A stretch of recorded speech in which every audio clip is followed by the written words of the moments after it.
Well, Bernard Smith is in our Cairo bureau, and Bernard, let's start first of all with these reports that 36 Muslim Brotherhood elements, as they're being described, were killed as they were on their way to prison. I know details are very sketchy. What are you hearing? There are a couple of versions of this story coming out at the moment, Julie. State media, quoting security sources, says this was a van transferring members of the Muslim Brotherhood to prison.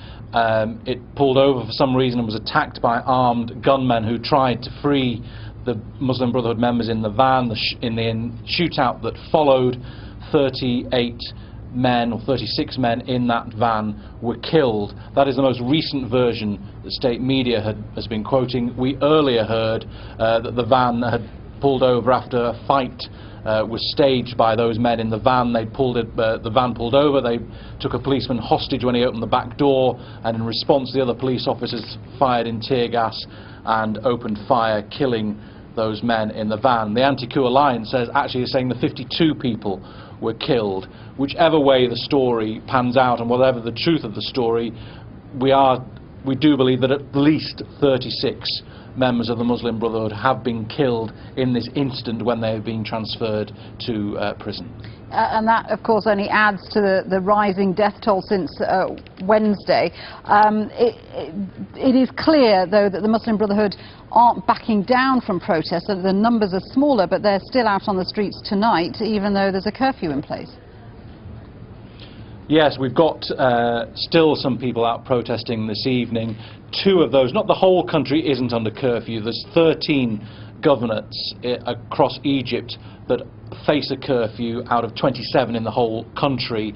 There are 2 marches that are breaking the curfew, although nothing seems to have been done as yet, and it's been, 3 hours since that curfew started. Nothing has been done as yet to break that up. It seems peaceful at the moment, Julie.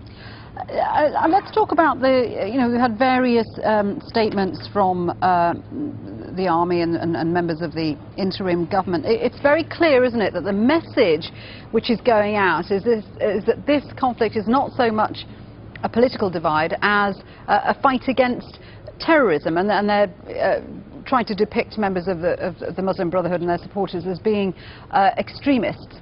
Is that message sinking in? Well, look, this began with the interim government's foreign minister this morning saying that this is not a political conflict, it's a conflict about elements trying to destabilise the country. That message has been built on today by the defence minister and head of the armed forces, General Sisi, who has also said that while there is room for everyone in Egypt, threats to destabilise the country will not be tolerated. And this message is being conveyed by a very sympathetic media, by state media and private media, overwhelmingly sympathetic to the position of the interim government.